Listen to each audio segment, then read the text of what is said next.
오늘의 주요 뉴스입니다. 코로나19 위중증 환자가 전날보다 35명 늘어난 547명으로 100일 만에 최다를 기록했습니다. 신규 환자는 7만 5,744명 발생해 목요일 발표 기준으로 16주 만에 가장 많았고 숨진 사람은 62명 나왔습니다. 내일 마스크 착용 지침 발표를 앞두고 오늘 정부와 여당이 협의회를 열고 실내 마스크 착용 의무 해제 방안을 논의했습니다. 앞서 여당과 전문가들이 모인 자리에서는 마스크 착용을 권고로 전환해도 무리가 없겠다는 의견이 모아졌습니다. 중국이 최근 제로 코로나 정책을 완화한 이후 확진자와 중증 환자가 급증하는 데 대해서 세계보건기구 WHO가 큰 우려를 나타냈습니다. 이런 가운데 중국 정부는 미국의 코로나19 백신 지원 제의에 대해서 필요하지 않다고 일축했습니다. 미 항공우주국 나사의 무인 화성 탐사선 인사이트-5가 화성 착륙 4년여 만에 가동 중단됐습니다. 인사이트는 당초 가동 목표인 2년을 넘어서 두 차례 임무 기간을 연장해 가동해왔는데 최근 통신 접촉에 응답하지 않으면서 임무 종료가 선언됐습니다. 저명 과학학술지 네이처가 올해 과학계에서 큰 역할을 한 인물 10명을 선정해 발표했습니다. 과학계의 별들로 이름을 올린 사람들의 면면과 그들이 이뤄낸 성과를 사이언스 투데이가 살펴봤습니다.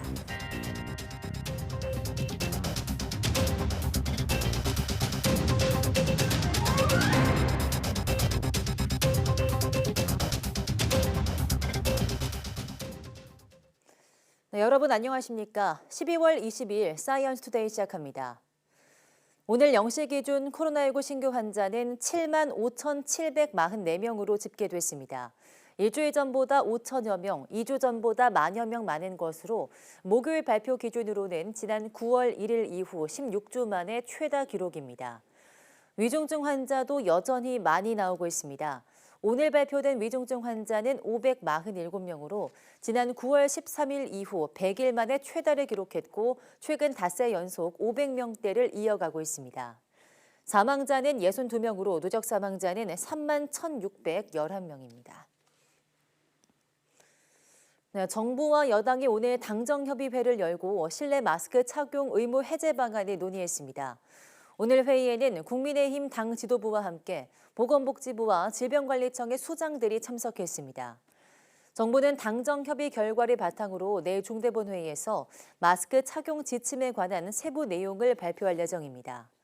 앞서 국민의힘은 감염병 전문가들과 함께 실내 마스크 착용 의무 해제 방식과 시점을 논의한 자리에서 실내 마스크 착용을 권고로 전환해도 무리가 없을 거란 의견을 내놓았습니다.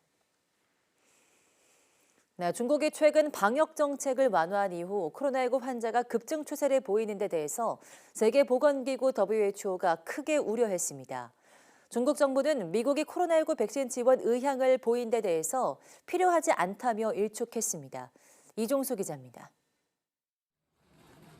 들것에 실린 환자가 황급히 중환자실로 옮겨지고 있습니다. 중국 정부의 최근 방역 정책 완화 이후 코로나19 환자는 물론 중증 환자도 급증세를 보이고 있습니다. 세계보건기구 WHO는 이에 대해 큰 우려감을 표시하면서 더 많은 정보가 필요하다고 강조했습니다. WHO is very concerned over the evolving situation in China. WHO needs more detailed information on disease severity, hospital admissions, and requirements for ICU support. WHO는 중국에서 코로나19 감염 사례가 급증하는 것은 방역 정책이 완화됐기 때문만은 아니다라면서 전파력이 강한 오미크론 변이 바이러스의 전파를 막을 수 없었던 탓도 크다고 설명했습니다.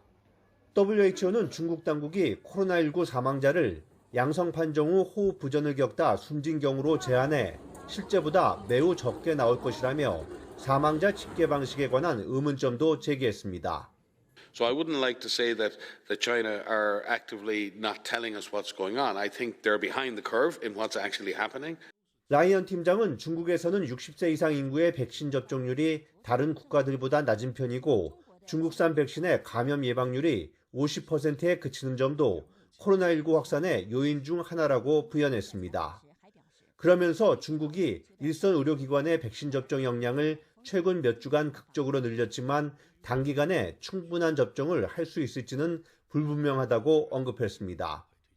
하지만 중국 정부는 미국의 대중국 코로나19 백신 지원 의향에 대해 현재 백신 강화 접종이 질서 있게 추진되고 있다며 필요하지 않다고 일축했습니다. 目前，疫苗加强针的接种工作正在有序推进，药品和检测试剂总体可以满足需求。 마오 대변인은 이어 중국 인민의 단결된 대응하에 우리는 경제 및 사회의 안정적이고 질서 있는 발전에 새로운 단계를 맞을 것이라고 말했습니다. YTN 이정수입니다. 네, 독일이 중국에 화이자 바이오엔테크의 코로나19 백신을 보낸 것으로 확인됐습니다. 슈테펜 헤벨 슈트라이트 독일 정부 대변인은 현지 시간 21일 정례 기자회견에서 화이자 바이오엔테크 코로나19 백신이 선적돼 중국으로 향하고 있다고 밝혔습니다. 이는 중국에 상륙하는 첫 외국산 코로나19 백신입니다. 앞서 중국은 올라프 숄츠 독일 총리가 지난달 중국을 방문했을 때 중국 내 독일 등 서방 국적자에게 화이자, 바이오엔테크 코로나19 백신 접종을 허용하기로 한 바 있습니다. 중국은 그동안 국내에서 자체 생산한 코로나19 백신만 허용해왔습니다. 최근 중국에서 코로나19 유행이 급속히 확산하자 우리 방역 당국이 중국을 표적 검역국에 포함하고 중국에서 오는 입국자에 대한 검역 조치를 강화했습니다. 질병관리청은 지난 16일부터 중국을 표적 검역 국가로 추가했다고 밝혔습니다. 표적 검역은 인천국제공항 검역 단계에서 감염 위험도가 높거나 중점 관리가 필요한 대상에 대해서 입국 시 검역을 강화하는 선제 조치입니다. 입국자 가운데 유증상자를 선별하는 발열 기준이 37.5도인데 표적 검역 대상으로 지정된 입국자는 기준이 37.3도로 강화됩니다. 이에 따라 체온이 37.3도 이상이면 PCR 검사를 받아야 하고 유증상자의 동반자도 검사 대상에 포함됩니다.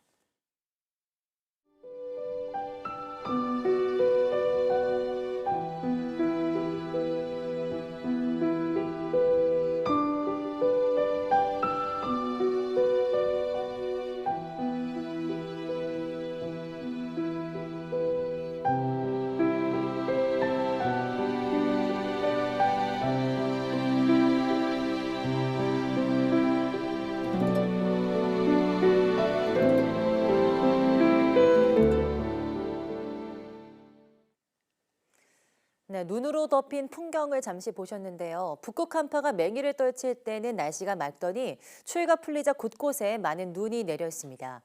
어제 영상권으로 올랐던 기온은 오늘 아침 또다시 급강하했는데요. 극과 극을 오가는 변화무쌍한 날씨의 원인을 김진두 기자가 분석했습니다. 2000년대에 접어들면서 이례적으로 강한 겨울 한파가 나타났습니다. 북극 한파로 불린 현상의 원인은 바로 온난화입니다.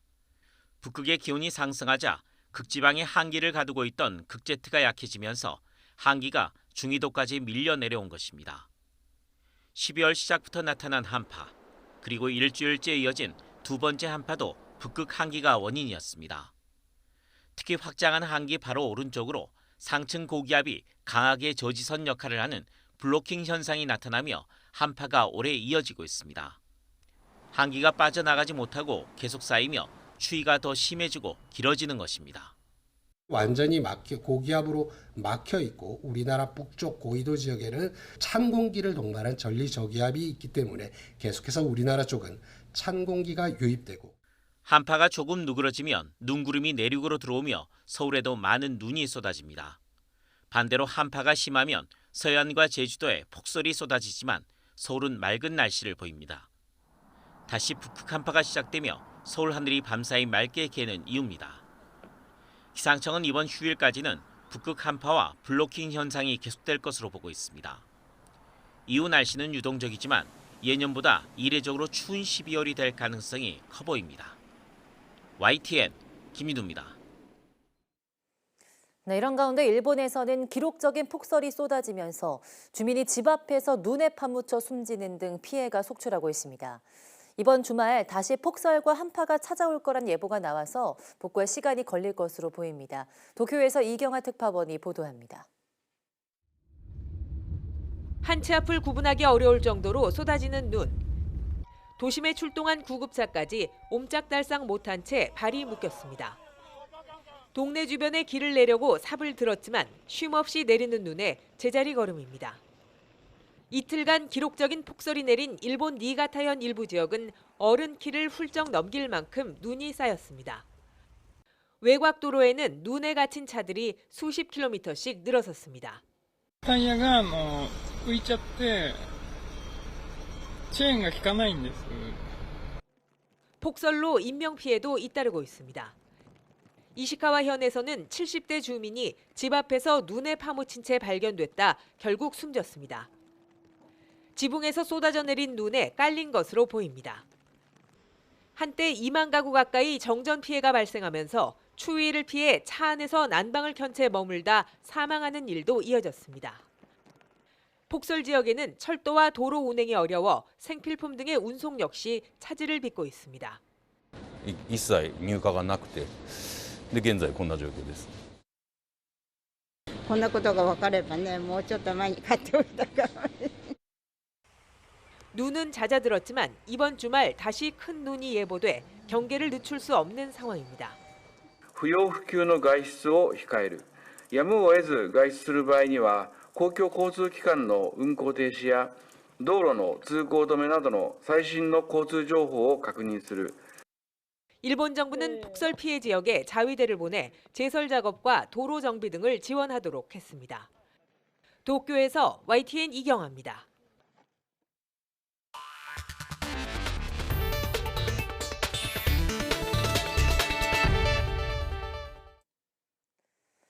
저명 과학학술지 네이처가 올해 과학계에서 큰 역할을 한 인물 10명을 선정해 발표했습니다. 제임스 웹 우주망원경 프로젝트를 담당한 과학자는 물론 기후변화 대응과 같이 주요 정책 발전에 이바지한 인물 등이 선정됐습니다. 최소라 기자입니다. 검은 화면을 가득 채운 수천 개의 반짝이는 작은 빛. 하나하나가 각각 수천억 개 넘는 별을 가지고 있는 은하입니다. 지난 7월 공개된 제임스 웹 우주망원경의 첫 풀컬러 고화질 사진인데 인류 관측 역사상 가장 먼 46억 광년 거리의 우주를 담았습니다. 제임스 웹 우주망원경 프로젝트를 이끈 제인 릭비 박사가 네이처 선정 올해의 인물에 가장 먼저 이름을 올렸습니다. The engineering images that we saw today are as sharp and as crisp as the images that Hubble can take, but are at a wavelength of light that is totally invisible to Hubble. So this is making the invisible universe snapping into very, very sharp. 네이처는 기후위기에 대응하기 위해 노력한 이들도 주목했습니다. 지난 11월 이집트에서 열린 UN 기후변화협약 당사국 총회에서 선진국 지도자들에게 기후위기 경종을 울린 안토니오 구테르스 UN 사무총장이 그중 하나입니다. 또 살리물훅 국제기후변화발전센터 소장은 선진국들이 기후변화로 직접적인 손실과 피해를 입은 개도국에 보상을 하도록 하는 기금을 조성하는 합의를 이끌어낸 공로가 인정됐습니다. I'm here with a single agenda, which is to help the poorest people on the planet who are already suffering from the impacts of human-induced climate change. 올해 전 세계를 휩쓴 오미크론 변이의 뛰어난 면역 회피 능력을 밝혀낸 윤룽카오 중국 베이징대 연구원도 선정됐습니다. 코로나19 초반 잘 알려지지 않았던 장기 후유증에 대해 일찍부터 연구를 시작한 과학자 리사 맥코겔도 주목받았습니다. 이 밖에 돼지 심장을 사람에 이식해 8주 동안 생존할 수 있도록 해 세계 최초의 이종장기 이식에 성공한 과학자와 올해 갑자기 전 세계로 확산한 원숭이 두창의 특성과 치료법을 연구한 과학자 등이 선정됐습니다. YTN 사이언스 최소라입니다. 국내 첫 민간 우주 발사체 한비 TLV의 시험 발사가 또다시 불발됐습니다. 우주 발사체 스타트업 이노스페이스는 우리 시간으로 어제 오후 7시 2분 브라질 알칸타라 우주센터에서 한비 TLV의 발사 준비를 완료했지만 결국 시도가 불발됐다고 밝혔습니다. 지난 19일 기상 문제로 20일에는 기술적 결함 문제로 발사가 연기된 데 이어서 세 번째 발사 무산입니다. 이노스페이스는 한비 TLV를 정상 기립하고 산화제 충전까지 모두 마쳤으나 발사 카운트다운 전에 작동해야 할 외부 안전관리 시스템 오류가 감지되면서 시험 발사가 불발됐다고 설명했습니다. 현재 브라질 공군과 정확한 원인을 확인 중이며 시험 발사 재시도 일정 역시 원인 파악 후 브라질 공군과 협의해 결정할 예정입니다. 한빛 TLV는 국내에서 처음으로 민간 주도로 개발된 우주 발사체로 고체 연료와 액체 산화제를 이용한 자체 개발 하이브리드 엔진이 적용됐습니다. 정부가 나로 우주센터가 있는 전남을 발사체 특화지구로 지정하고 누리호 3호 발사 시기를 정하는 등 본격적인 우주 개발 사업의 밑그림을 확정했습니다. 하지만 최근 항우연 조직 개편으로 내용이 불거지면서 출발부터 삐걱거리는 모습도 나타나고 있습니다. 이성규 기자입니다. 정부는 그동안 유동적이었던 누리호 3호기 발사를 내년 5월로 잡았습니다. 이를 포함해 누리호는 2027년까지 4차례 더 발사되며 2032년 예정인 달 착륙선 발사를 위해 누리호보다 성능이 업그레이드한 차세대 발사체도 개발합니다. 윤석열 정부 들어 처음 열린 국가우주위원회는 본격 궤도로 진입하는 발사체 산업을 육성하기 위해 나로 우주센터가 구축된 전남 지역을 발사체 특화지구로 지정했습니다. 이에 따라 민간 기업이 개발한 발사체를 발사하기 위한 민간 발사장도 나로 우주센터 이외 지역에 따로 구축됩니다. 또 항공우주기업이 밀집한 경남을 위성 특화지구로, 항우연 등 연구 인프라가 뛰어난 대전을 연구 인재개발 특화지구로 각각 지정했습니다. 하지만 정부의 의욕적인 우주개발 정책 추진에도 불구하고 내년 5월 누리호 3차 발사에 대한 우려도 나옵니다. 최근 항우연이 발사체 조직 구조를 개편하자 이에 대한 항의로 고종한 본부장 등 발사체 핵심 인력이 잇따라 사퇴를 표명하고 나섰습니다. 항우연은 발사체 사업본부 내 팀 조직을 폐지하고 차세대 발사체 사업단 등을 둔 발사체 연구소를 신설했는데 이 같은 개편은 수족이 모두 잘린 형태라며 이런 체계로는 누리호 3차 발사 등이 불가능하다고 주장했습니다. 어떻게 조직을 설계하는 게 좋을지에 대한 생각들이 조직 내에서 좀 다른 것 같습니다. 전체 마음은 어떻게 하면 국가적인 미션을 성공적으로 달성할 수 있지 않을까에 대한 그 고민으로 알고 있습니다. 내년 5월 누리호 3차 발사를 불과 5개월여 앞두고 불거진 항우연 내용이 3차 발사와 차세대 발사체 개발 등에 어떤 영향을 미칠지 관심이 쏠리고 있습니다. YTN 사이언스 이성규입니다. 네, 오늘 오전 고리 3호기가 원자로가 자동 정지돼서 원자력안전위원회가 원인 조사에 나섰습니다. 원자력안전위원회는 오늘 오전 8시 25분 고리 3호기 원자로가 자동 정지됐다는 보고를 받고 원인 조사를 위해서 전문가 조사단을 파견할 계획이라고 밝혔습니다.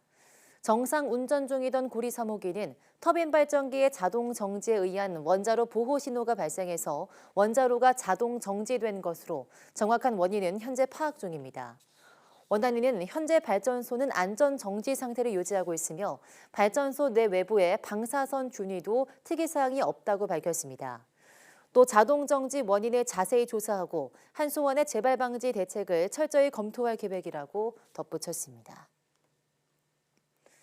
네, 미국 항공우주국 나사의 무인 화성 탐사선 인사이트호 가동이 중단돼 4년 만에 탐사 임무를 종료했습니다. 나사는 현지 시간 21일 인사이트가 화성 탐사 임무에서 은퇴한다고 발표했습니다. 2018년 11월 26일 이 탐사선이 화성에 착륙한 지 4년여 만입니다. 캘리포니아주 패서디나에 있는 나사의 제트 추진 연구소는 인사이트에 2건의 메시지를 보내 통신 접촉을 시도했지만 탐사선은 응답하지 않았습니다. 이에 따라 나사는 인사이트에 동력을 공급하는 태양전지 에너지가 부족하다는 결론을 내리고 임무 종료를 선언했습니다. 인사이트는 원래 2년 동안 가동하는 것으로 설계됐으나 두 차례 임무 기간을 연장해 가동됐고 결국 본체 태양전지판에 화성 먼지가 쌓이면서 연내 동력 공급이 중단될 것으로 예상됐습니다. 전남 고흥에 첨단 설비를 활용한 스마트팜 혁신밸리가 들어섰습니다. 청년 농업인 육성을 위한 교육도 마련돼 관심과 접근성이 높아지고 있는데요. 고령화와 인구 유출로 농업 비중이 줄고 있는 농촌에 활력이 되고 있습니다. 오선열 기자입니다. 온실에서 붉게 익은 토마토를 수확하는 청년 농업인의 손길이 분주합니다. 스마트팜 첨단 시설을 활용해 온도와 습도, 채광 등 최적의 생육 환경에서 자란 토마토입니다. 일반 농가보다 수확률이 2배 이상 많습니다.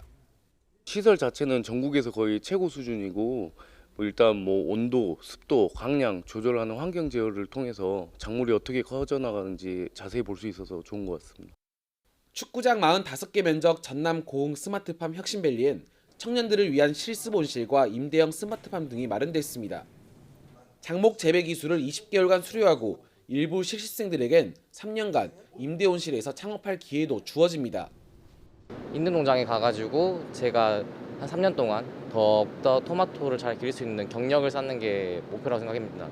새롭게 농장을 차릴 때 이런 부분에서 첨단 시설들을 다 이용하고 고흥 혁신밸리는 레디안과 멜론 등 아열대 작물도 키우고 있는 만큼 남방형 스마트팜 모델로도 기대를 모으고 있습니다. 농어촌공사는 모든 농작물의 자료를 수집하고 분석하는 빅데이터 센터도 구축하는 등 최첨단 농어시설 확장에 앞장서고 있습니다. 스마트팜 혁신밸리 주공사업은 생산, 유통, 소비, R&D, 판로 개척 등 다양한 분야에 걸쳐서 디지털 농업의 마중물 역할을 하게 될 것입니다.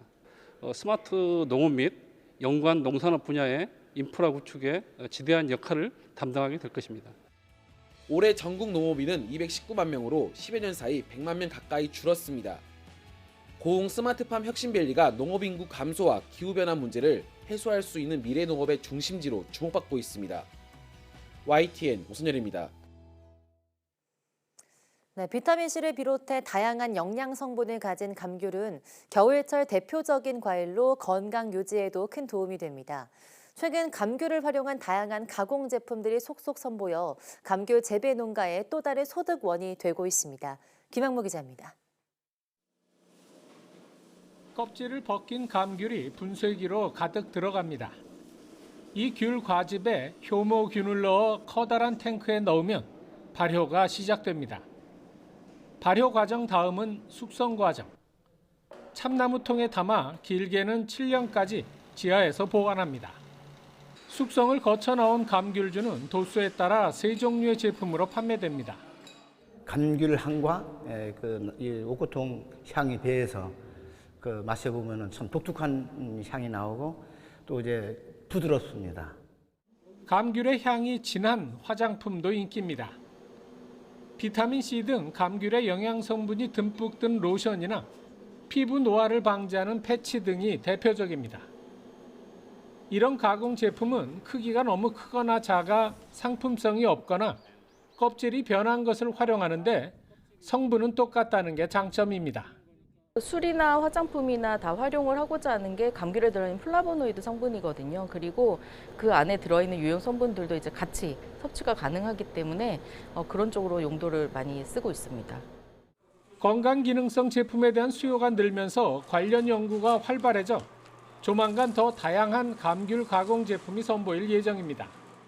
부가가치가 이게 올라감으로써 농가에 대한 소득이 굉장히 향상이 될 거라고 보고 있고요. 특히 원료 관련해서는 수입 대체 효과가 굉장히 클 걸로 그렇게 저희들 기대하고 있습니다. 다양한 감귤 가공 제품의 개발로 감귤 재배 농가의 소득원이 다양해지고 소득 증대도 기대됩니다. YTN 김학무입니다.